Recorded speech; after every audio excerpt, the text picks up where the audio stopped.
This next position is going to start to have us begin with the isometric of activating our hamstring and then moving in and out of a hamstring curl position. So once again, this can be done on the chair or a step or down on the floor on one knee.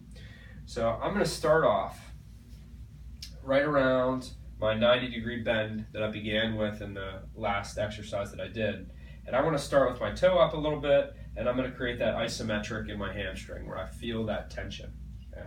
Now I'm going to keep that as I slowly come back to where I feel a little bit of tension. I still want to stay short of feeling any reproduction of that pain. And then I'll keep that heel pressure as I pull myself forward and I raise up onto my back toe.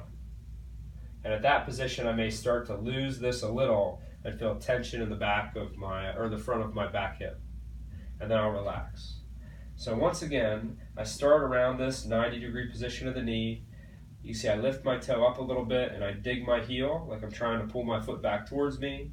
I keep that dig as I very slowly start to lengthen the hamstring. I stay well short of feeling any pain in the back of my hip.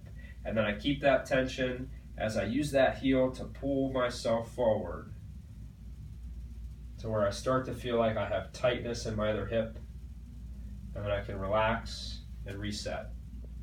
So same idea on one knee, and similar to what I talked about in the last video with this stuff, it is important to make sure my back is not having this pressure on it.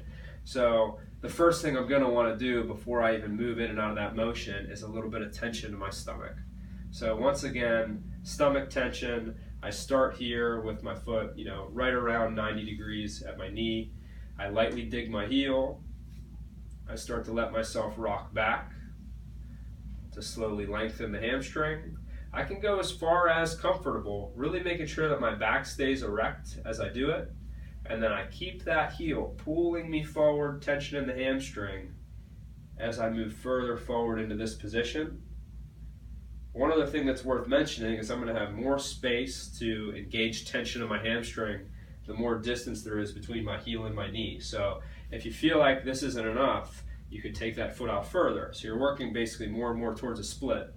And then I could start the tension here, drop back. Now I have a little bit more room to get into a more lengthened position. Only if I feel just tension in my hamstring and not pain at that spot. And then I dig that heel. That heel is really pulling me forward into this position to where I feel tension here, and now I'm starting to feel a stretch on my left hip flexor. And then relax. So you're looking for somewhere in the 5 initially, working up towards 15 to 20 reps, working through these positions.